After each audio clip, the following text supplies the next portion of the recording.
How to download animes on Crunchyroll app.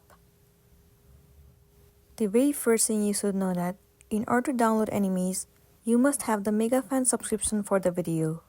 Well, once you have the Mega Fan subscription, you will be able to view offline.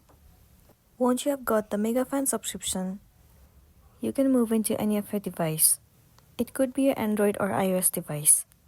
Open the Crunchyroll app and move into your favorite show's episode that you wish to download for offline viewing. After that, tap the download button beside the title. This will initiate the download for the current episode in Crunchyroll. Once the download finishes, tap on My List at the bottom of your screen. Now simply select the Offline tab. The episode you downloaded should be available in this tab, and you should be able to watch it offline whenever you feel like watching.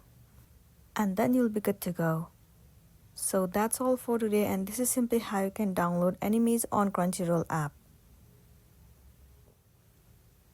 Make sure to smash the like button and consider subscribing if you found this video helpful. We'll see you in the next one.